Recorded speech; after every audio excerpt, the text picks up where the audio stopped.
Hi, welcome everybody to another episode of Chris and Dave's Reality TV Cast. I'm one of your hosts, Chris, and my co-host and very good friend is Dave. Hey there, Chris, and hello to our listeners out there. Welcome to Chris and Dave's Reality TV Cast. We are covering Married at First Sight UK Season 9, Episodes 29 through to 32. Chris, we are almost at the end there. But where would you like to start today? Well, we are almost at the end, Dave, and again, another shit show of a week. These people just get worse and worse. There is nobody, and I mean nobody that I am fucking vouching for here at all. I don't care. And the further it gets on, the worse these people get. So at the start of the week, we get Kieran and Christina, commitment ceremony. I know what you were saying last week, Dave, and I think there is a thing there. He's trying to play the good guy. He's trying, and he's trying not to offend her. I still think there's a devious, snidey side to him. I still think he is low key been one of the villains of this whole show, and I don't like the way he breaks it down. I said it last week. I felt like he almost like was getting off on it, and then as it went on and he came back later on in the week for the drinks, he's just a fucking gobshite. You know, it's like you faked it and we bought into it. I was really for this couple at the start. And I know like Joe as well, which we were hoping we'll have Joe on next week. And I can't wait to speak to her, Dave. And she said it'll take her a week to write enjoy the Kool-Aid. Let her enjoy love. And well, Dave, the messages I've received off her, I'm not sure that she is enjoying the love, but she's spending a week away from the podcast anyway, writing her apology to me, Dave. So we'll see how long that takes next week. But no, honestly, I think he's a nasty piece of work. I don't believe anything. And the stuff he's written this week after they went on social media, fucking hell, it's like he's like trying to be nice. Hold on, I've never. Have you not seen any of this? That. So go on. What's he said? He sort of come out after they left saying like, you know, she wasn't my person, but I can't support her. And his wording was just so blunt, you know, like it's like, have a bit of compassion. And then he's trying to be the good guy. And I'm like, this statement reads poorly. Just sometimes just don't say anything. Just wish her well.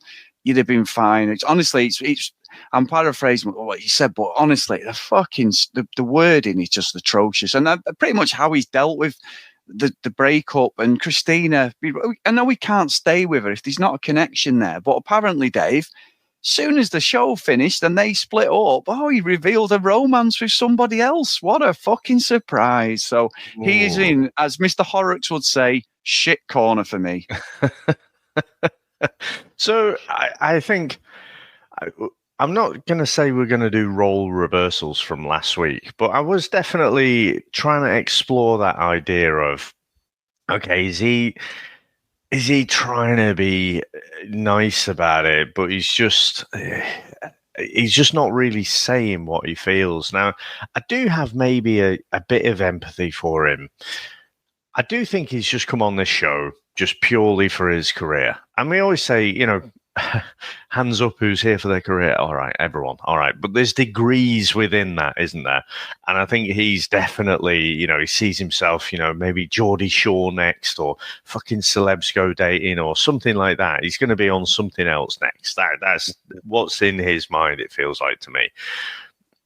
And the problem I have is not necessarily just with Kieran. I mean, I say not just with Kieran. The reason it is more with Kieran this week, and especially after what you've just told me there, is like, listen, mate, you've gone all this time. If my hypothesis is right, and you're just trying to be nice about it, and you know that this PMDD thing you just can't live with, okay? But you're trying to be nice about it. But as the weeks have gone on, he's made it more and more clear, but he's been leading her on one side, but then it's gradually coming out, and he's trying to be, you know, he's trying to do it in a kid gloves kind of way. But I don't think that's any better. I think sometimes just a blunt, you know, rip the Band-Aid off type message would be the right one. But I think what is in his head, right, is in these weeks or whenever it is, Christina, you're a fucking nightmare, to be honest. I just can't, I don't have the energy. I don't have the number of spoons, Chris. I can't remember if on podcast or on podcast, but I found out about this spoon theory, this idea that you start off the day with a number of spoons, and when you have to give up some energy, you're giving the spoons away. Well, probably, he doesn't have enough spoons to be able to deal with Christina, for a longer term. I mean, he could have fucking done a bit of a better job for the show, I think.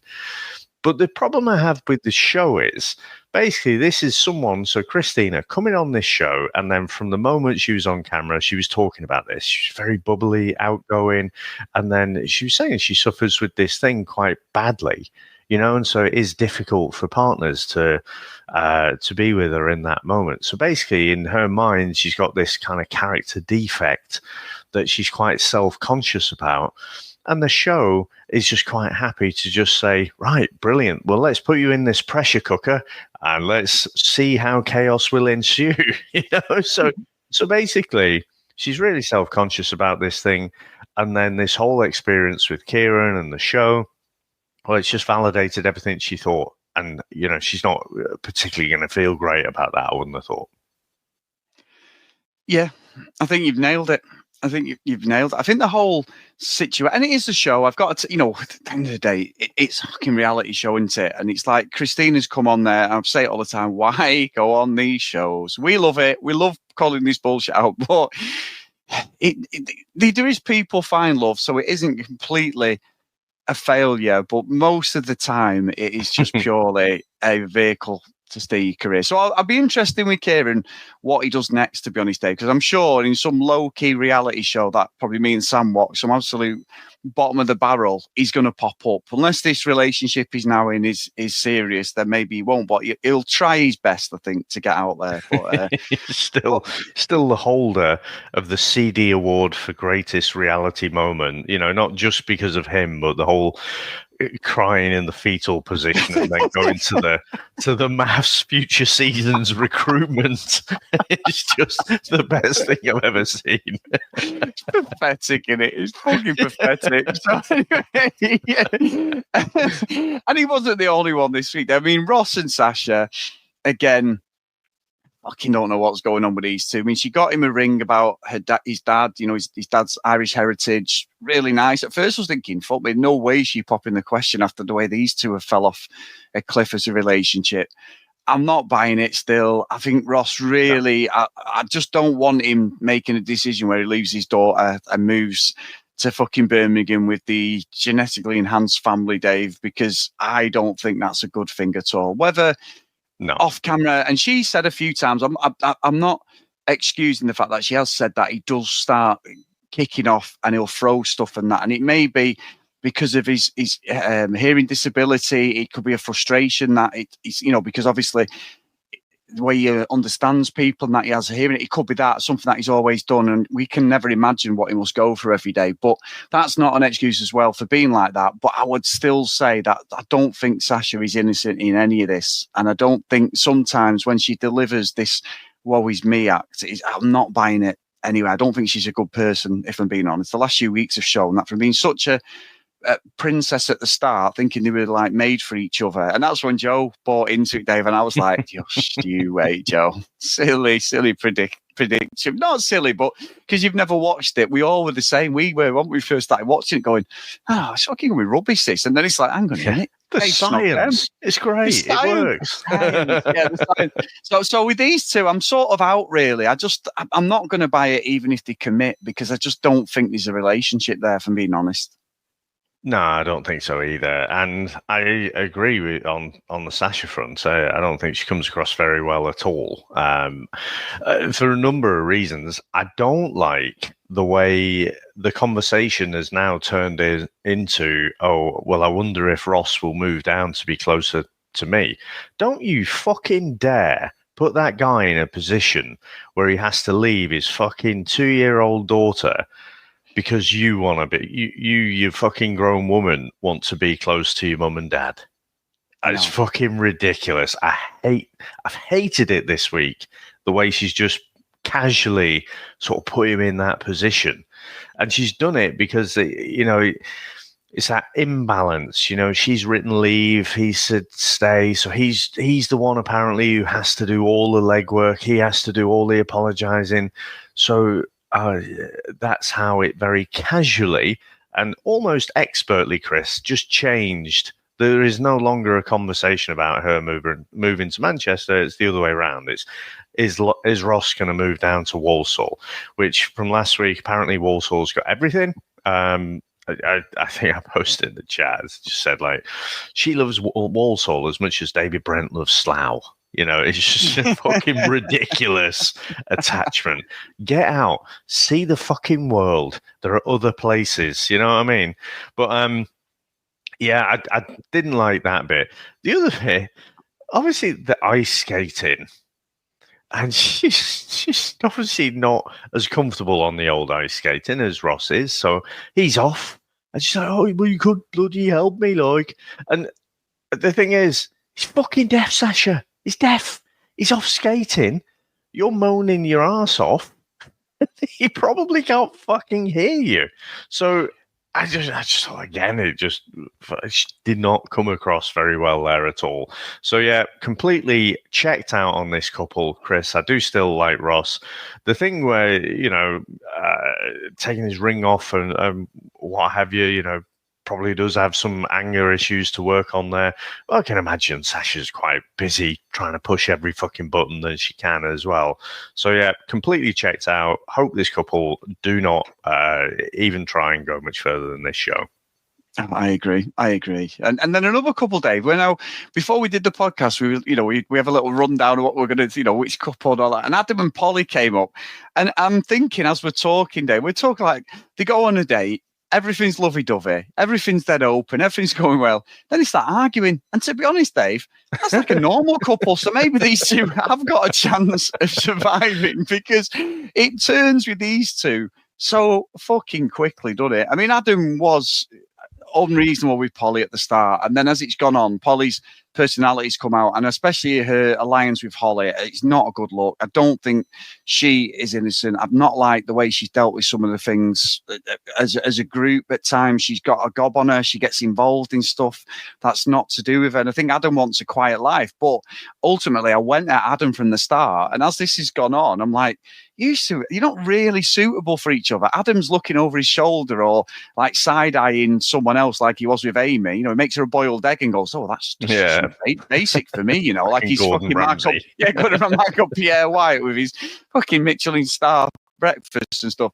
But yeah, maybe these have got a chance. Maybe we're overlooking these days. I don't fucking think they have, but it's just the dialogue and everything's like a real relationship, in it. They can be dead happy the next minute they're kicking off because the fucking jam's been put in the margarine or the butter or something, you know, on the knife or something. Just this silly stuff with these two, and it just seems to then snowball, doesn't it, into a kickoff. Yeah. But then when they're together with the group, they're quite happy. It's weird relationship, these two. It is weird, and I can't help but feel it's something to do with keeping up appearances, because it's happened a few times on the show now where they come back, you know, the camera's obviously spent a bit of time away from them, and they come back and you're like, oh, fucking hell, they're all smiley and getting on and stuff. And then they have a conversation and within 5 minutes they're fucking disagreeing with something. They don't seem to agree on anything. You know, and they just get to a point where they just agree to disagree and then just leave it, but it's never actually resolved. But I don't know, it makes me suspicious that I almost feel like it might be one of those couples who does better when they're away from each other.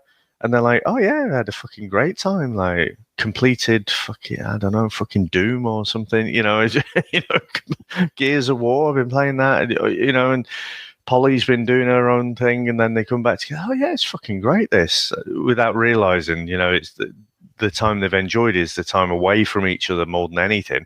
So yeah, just very, very fucking weird. I can't see a future for this couple either. It's a weird thing, and we saw it more with the homestays, I think, where Polly she's making excuses, isn't she, for Adam? Like, she'll get pissed off and then have a go at Adam because he's not, like, doing the PDA stuff. She's not like holding a hand or being cuddly with her or whatever. Next minute, he's fucking been shopping at Ann Summers or something and whipping out a 12-inch dildo. You know, it's like they're just communicating on different levels. But yeah, to other people.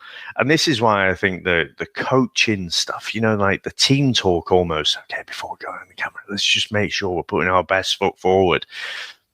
And maybe not as obvious as that, but when Polly's talking to her mate and her mum and that, she's like, oh yeah, Adam is doing this stuff, despite the fact he's a complete knob to her at times. So yeah, I think a lot of it is just, you know, very fake, but I don't think 100% of it is deliberate fake.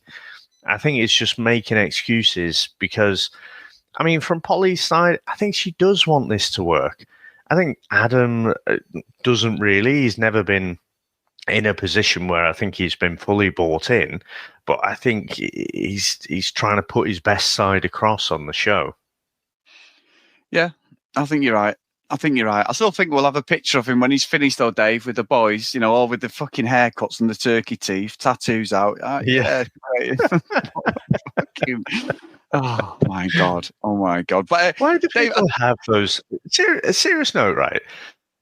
I mean, having the perfect teeth. You know, I mean, Hollywood has done it for years, hasn't it? You know, and you have, you know, almost like the Tom Cruise perfect set of gnashes, and you know, it looks great. But there was a reason, like when Ross did it in Friends. It was a joke. It was a whole theme of the show. You know, he was like, fucking, the lights went out and you still see his teeth and everything. But that is the look, isn't it? I don't get it. It's not like a natural, you can have a natural white, but this is like brilliant white. They've stuck the old Persil on it, brilliant white stuff. And I just find it really weird. Why is this the thing now? It's just strange, isn't it? Maybe because it's so cheap and accessible. I don't know. I honestly, I'm the same. I've met people who've been to Turkey and it don't look real. It's basically like fucking shave your teeth and then you can stick these veneers on. But again, it's the brilliant whiteness of it. It's the fact that they look fucking plastic or something. It's just weird. I find it odd. I'm with you. Honestly, I've had friends go in Turkey. Someone had it done, a friend of mine, and they put temporary ones in when the first ones are temporary, and then you go back for your proper ones, and literally all the temporary ones fell out. So on all pictures, he looks like a gurner, you know, them gurning competitions. So he does the. I'm doing it now, so he's got no guns. Like someone who take the false teeth out, like me now, where take them out, and they lose the whole of the jawline and everything. So he's got that. He's going back apparently, mate, man. But yeah, they all fell out. And that was a lot of money, Dave. But there you go. How do you navigate life? Like in that situation, because you still have to go to work, don't you? You're just on a Teams call and you turn up like you're fucking 70 or something. Maybe you wear like a Bane mask or something, you know? Nobody, Mr. Wayne. I know you do that better than me, but. So how are you doing over there? I'm doing fine. Well, I've got a mask on. I have an infection. Yeah. Doing anything for the weekend? I knew you'd fucking outdo me. Hang on, I've got a cup here. One sec. Mr. Wayne. You still do it better, but anyway. So moving on, Dave, as the two children that we are, Amy and Luke. Now, these two have given me. I don't even understand what's going on this week because Amy's obsessed with how many partners he's had. And this is a theme all week. Luke's lying. And I even asked you, I don't understand what the lying is. And he was like, yeah, he's not being truthful with stuff. And he's skating around things. He's not giving the numbers. He's like, and then if he is, it changes. And I was like, and I never really picked up on it. But watching it this week, it's weird, Amy's obsession for me. Even though Luke...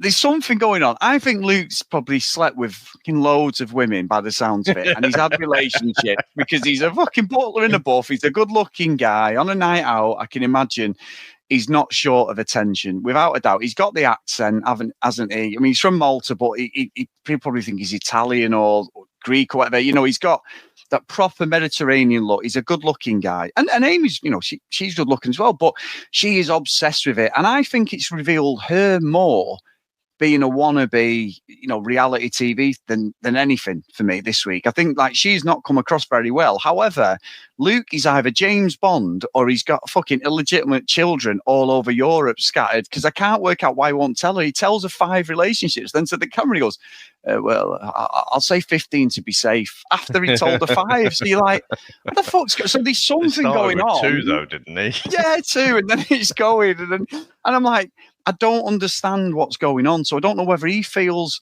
by telling her the truth, the relationship's over. Well, she's got the ick anyway. But this has become her obsession now. She is, by hook or by crook, she is going to be on all his socials, everything, looking to see if there's any crumbs of how many people he's been with. So I can't work out who's in the right or wrong, but I do think Amy's come across pretty poorly this week at times. I think she's come across worse. I do think there's something weird about Luke. I mean, I don't think he's a secret agent, because he's just not very good at keeping the lie. No. So, Mr. Bond, why are you here? Oh, just on holiday. Why are you really here? Oh, I'm actually undercover British spy trying to find all your secrets.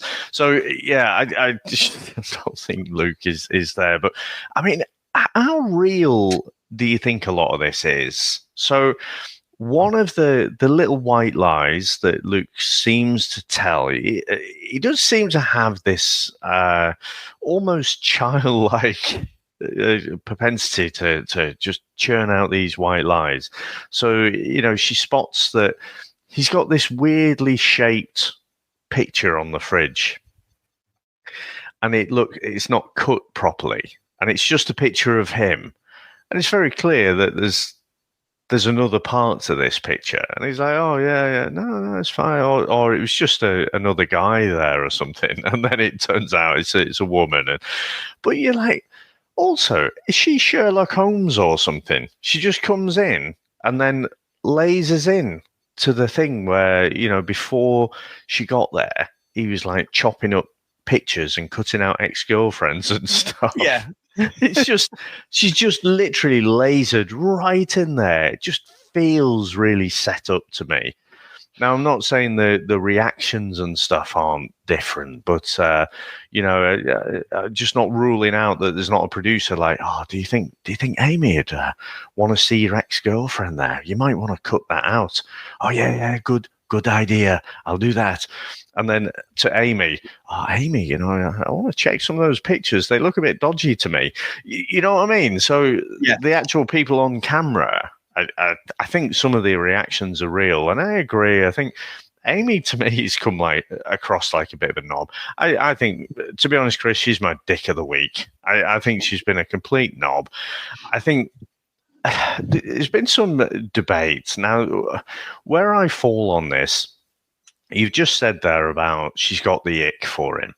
That's how I feel as well. Like, just the way when he says things, you can see a skin crawl, and he does say the odd silly thing, but it's her reaction that makes the silly thing seem out of context.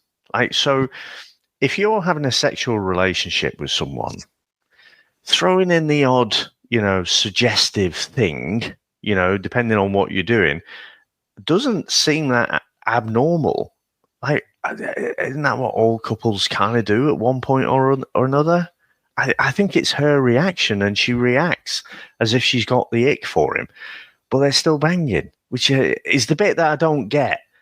I don't get why that is the thing, because, she's truly got the ick. But maybe it's a nuanced thing, Chris. Maybe it's an ick with him in public. Whereas, maybe he's hung like a horse. so, behind closed doors, he'll do sort of thing. Hey, Dave, I'm hung like a horse, but a fucking rocking horse, so don't Shetland.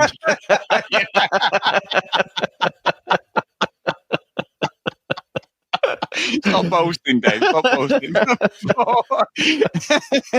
But no, honestly, I'm with you. I don't get it. And like you say, I think you're right. She's just a bellend. And I think she's fake. He's fake as well. We can't just put it all on Amy. But I just feel that He is. This is why he's trying this sort of angle of like, oh, I'm a really good guy, and he's obviously a fucking fucking probably dipping his dick in Viagra or something at weekends by the sounds of it. 100%. Let's face it, right? Some of those Butler in the Buff fucking gigs, he's probably thinking, now, do I just count that as one? It was one night, but, it's with five different people, so... Yeah. Sounds like you and Butler in the Buff, Dave. But anyway, yeah.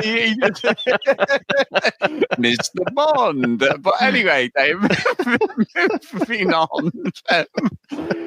So they got all the contestants together. I mean, Nathan and Lacey, there's not a lot going on. They're the last couple, really. Nothing.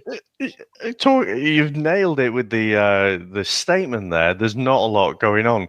Honestly, when Nathan comes on the camera, sometimes I just feel like they should layer on some cricket's background music. We both said, we've got both at different levels, got a bit of the old ADHD, but Nathan, honestly, just not a lot going on there. But it does seem like they're having a great time. I mean, again, it's like, this thing about to the moon and back or whatever. And then, he got her own star and stuff like that. It was all a bit too cute. But in the context of the rest of the shithouse fucking couples, it was the one heartwarming bit of the show I felt this week. Yeah, and I'm with you. And also, after the fucking Barbara Windsor fucking, what's down there? Is like Nathan's looking Jesus at the Christ, fucking carry on decorating. Yeah, carry on decorating, looking at the plunging fucking neckline of the mother-in-law. But anyway, I'd love, if they're still together, I'd love a follow-up to see, did he pass the initiation in that house, Dave? But there you go. Jesus Christ. Well, anyway, let's move on because he's probably going to get worse. But they get most of the ex-contestants together, don't they? Not all of them, but most of them. And there's a couple of things. So Ryan is supposed to have been seeing Hannah, and this is like a thing that's been on social media. They've been to some like concerts together and all that. And Hannah comes in. So Ryan comes in, sits down. Stephen's there, looking shifty as fuck. But then Hannah's talking, and I don't think Hannah delivers it. She's got this sort of like, I don't give a fuck attitude, but she does. But again, what the fuck's it got to do with Holly, Dave? Holly seems to think she's like the matriarch of all the women, doesn't she? And she's like laying into Hannah and like, well, hang on. She's slagging Hannah off for being with Ryan. Hannah's not with Stephen. She tried it with Orson. They went on a date. Orson says it when the guys are there.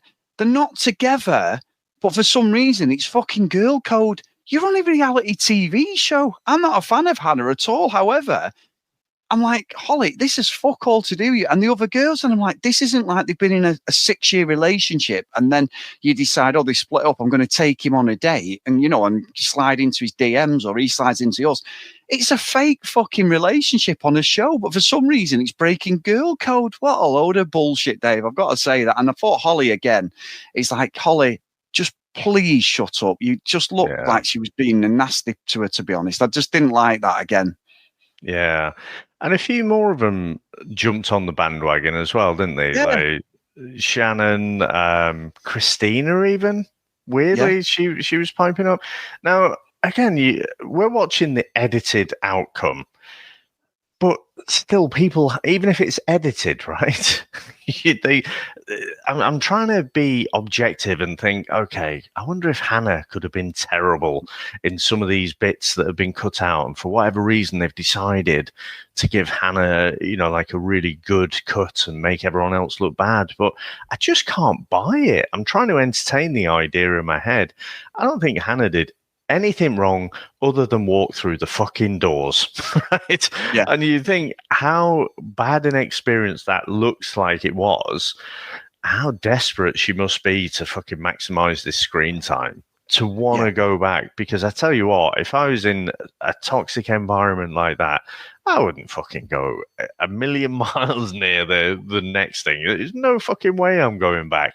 But it does show, and I've got to say, Stephen as well. Like, yes. Why the fuck was he back? He did absolutely fuck all. And he showed himself. Well, I don't think he needed to show himself to be an utter bellend and disingenuous in everything he says, but he just reminded us that's who he is. But it is weird how it's almost like the fucking patriarchy, Chris. It's almost like everyone is giving Stephen the excuses. Like on the girls' side, they're kind of excusing Stephen's role in all of this, and they're going after Hannah. And it's just fucking weird. And the thing is, I was getting quite annoyed because at the point when Holly, and again, I think the producers had said to her, like, you should take Hannah for a talk, and we'll film some of this and we'll get some of it. And then Hannah's like, why would I do that? You're just going to shout at me. It's like, okay, come on then. And then she sat down and it unfolded exactly how she thought it would unfold. And it's like, right, let's have a chat. And I'm going to sit here and I'm going to tell you all the things I fucking hate about you. And I'm like, Hannah, don't fucking sit there. Just tell her to fuck off and walk off. Because honestly, Holly can fuck right off. Utter bellend. But there's some weird bullying. There's like a group bullying behavior there. It's fucking weird. And again, maybe Hannah has done something. I mean, the thing with Ryan, okay, so she's had exchanged a few text messages. But the hypocrisy of it, it's like, oh, Shannon, oh, so you're going on a date with Stephen? Oh, the fucking hypocrisy of it stinks to high heaven. Honestly, I was getting so mad watching this reunion sort of bar chat episode, Chris. I was really wound up with it. No, I'm with you because like Ryan sat there, Stephen, like you say, Stephen's fucking brilliant. He can't tell a lie without giving himself away, can he? I'm not saying it's a good look from any of us, but he's like, so you've asked her on a date? Because obviously Amy then sends this message, doesn't she, straight away about like this, it's like bullshit. It's all set up. And he's tripped. Well, no, it was about like, if you live closer, would we go on the date? And I'm like, Stephen, you've been down this route before, you fucking idiot. You're a sleazy little weasel at the end of the day. We know what you're all about. You're definitely clout chasing. And I'm with you. The hypocrisy when Sean's like, oh yeah, but I've refused to go on a date with him. And Hannah was right. Hannah's like, fucking hypocrite. So it's only thingy because it's me. Yeah. And that's where, it's verging on bullying at that point. Like I say, I think Hannah is very arrogant. She's got such a high opinion of herself. She was desperate to stay in the show. She was basically trying out, we've said it before, any of the couples. Orson was the only one who saw it a bit at the time. And obviously him and Rochelle was a disastrous relationship, whether, you believe what she said or not about him being fake. But ultimately, they're all a bunch of bellends. And I don't get Holly, again, having fucking like this like, well, that's it. This is terrible. Like, come here now. Let's have it. And you're right. Hannah's like, why do we need to? You're just barking at me. You're just shouting at me. I don't need this. So it wasn't a good look. And again, Dave, the producers, they're putting him in these situations and it just runs right down the middle of the show. There's been so many of these bad positions that some of the contestants have put themselves in, and some it's their own fault, and then other ones it's just like Polly and Holly have been an absolute pair of bellends when they've got together. They've really laid into some of the girls, and some of it you would say at first with Hannah, I was like, oh yeah, she's fucking blagging it, and I didn't like what they did, but I felt that it was good that they pulled her up. But as this has gone on, this has just gone Mean Girls for me.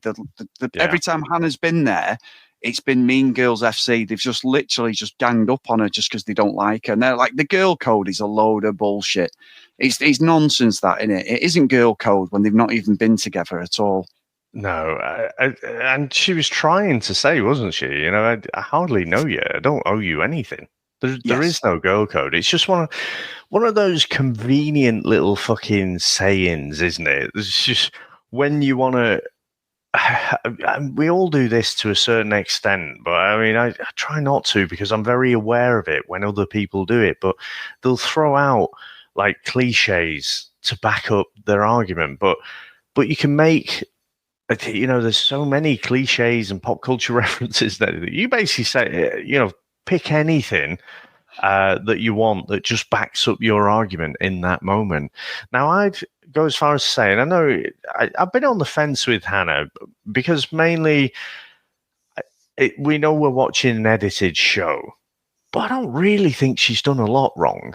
Now, the question I'd ask you, if Hannah, rather than the kind of, definitely there for the clout, no debate there, but she's almost like got an apologetic tone to her. She's not an alpha in the group, is she? No. If she had a personality type that mirrored Holly's, do you think the rest of the group would go after her in the same way?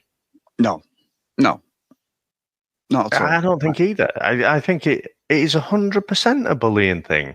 So I'm going to stop short this week of putting any blame at all at Hannah's door, and just say this is 100% about Holly and Polly, the main ringleaders, but the rest of the group just being utter fucking see you next Tuesdays, to be honest. Yeah. And giving them a platform again to be like that. It's just wankers, Dave. Well, I mean, the flip side is, it sounds like you've looked at the social medias, and obviously we get passionate about this. We chat about it. I do feel like, it's therapy. Hopefully, our listeners feel the same. They're not quite done. The episode's finished, but we want the conversation to continue. But don't go fucking hassling people on social media and stuff like that. It's wrong, but I can imagine, they haven't done that well. I can imagine the trolls would have been out in force after that episode. Yeah, there's all sorts online against Holly. All sorts. All the girls off the show have come to defend her. And it's the edit. But that wasn't the edit, was it? You were being horrible.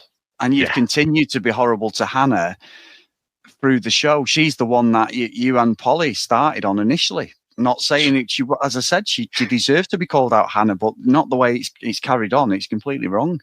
Yeah, this fucking thing about the edit, honestly, it's like, obviously, because people only see maybe you being a bit of a see next Tuesday for 100% of the show, so people are left with that impression that that's you. Like, you wake up and you brush your teeth like a fucking dick. You're a dick when you go and have breakfast. You're just a horrible person to every person you interact with. You're just fucking horrible. Well, you're not. No one's like that, right? No one is like that. And Holly, I'm sure, will interact with other people in the group. Holly is the same, and they won't be horrible in that moment. But don't give me the fucking cry story about the edit. You're fucking horrible in those moments that made it to the final edit. So you've got to fucking deal with it. This is not a show. Reality TV has not just sprung up out of thin air. It's not old days, season 1 of Big Brother in the UK where none of us really knew what this was going to turn into. People know what the fucking situation is. So if you act like an utter bellend in life and no one calls you out on it, but you come on the show and you're an utter bellend in certain moments, well, it's going to get shown because it's good TV and it gets people riled up and watching more. So, yeah, I just can't have any sympathy for it. No, me neither. So anything else, Dave, before we go? No, I think, again, fucking love the episode. I love chatting about it as well. I think I am ready for it to be over now. Again, we laugh, because obviously Jo was coming in. She hadn't seen the episodes before, so it was refreshing to our cynicism of like, oh yeah, this looks great, but give them a couple of weeks, let's see how it goes. So it's refreshing to have that opinion of, you know what, I'm bought in. This couple can really work. But it gets to this point, and you're like, okay, so Lacey and Nathan aside, like all of them just get in the bin. So I'm just done with it now. So I am ready to see out. We'll obviously have the final vows. I'm assuming we get the reunion episodes as well this week. So intrigued to see where things have gone. And again, it's more. There does seem to be a group mentality now. When they come out of a season, a lot of the different cliques within the group will continue on, won't they? And see how they can continue to squeeze the pips out of this little bit of fame. Love it. Absolutely love it. No, thank you, man. And hopefully we can get Jo on next week. All jokes aside, she's been an amazing support to the podcast this series, and we do appreciate it, Jo, even if I do like poking fun, and you're going to have to really apologise to myself for my reality radar being on. I'm doing this now, Dave, because next week, if it does come on, it'll be used to against me. It'll be 2v1, so I've got to try and get all my excuses in now. But anyway, massive thank you to everyone, all you guys, all the chat as well. Facebook, Chris and Dave's Reality TV Cast, please come over there. If you're outside the UK, the episode links are on the front page of the Facebook, and then come and join us in the chat as well. Each show, there's a massive chat. I said it last week for Big Brother, which I've not been keeping up with, but everyone has been watching at the UK one, and it's so nice and refreshing to see like loads of chat and everyone like outraged at different contestants going and coming in and stuff. So no, it's really good, and it's a great community. So please get over and come and join us. If you want to email us, cdrealitycast@gmail.com. If you want to follow us on social media @cdrealitycast. And if you do want to support us, please get over to patreon.com/cdrealitycast. So the roll call of honour, a big thank you to Anna, Tilly, Marcy, Stacey, Sinead, Kathleen Sims, Andrea, Nick, Danielle, Kim, Amanda, Larissa, Helen, Nicola, Fiona, Zoe, Gillian, Keith, Helen, Chloe, Joanna, Libby, Susan, Lauren, Lucky Lily Green, and Ken Gustafson. So thank you so much, guys. Amazing support as always. So absolutely brilliant. So it is another end to another series coming up next week, and then we'll see what we can do before Christmas. Yeah, we'll do our usual scramble of, oh, crap. Yeah. So tired by the end of this point. But Chris, and I'm just making it public there, at some point you will watch the Secret Lives of Mormon Wives, and we'll do a Patreon only special of that, because I'm dying to talk to you about that one. I think it's bloody awesome. But yeah, and we'll figure out what we do. Like I say, it's a bit of a funny time in it just before Christmas, but I'm sure we'll think of something. But thank you very much, sir. Thanks to all our listeners out there. Thanks to all our supporters. Speak to you next time. Bye.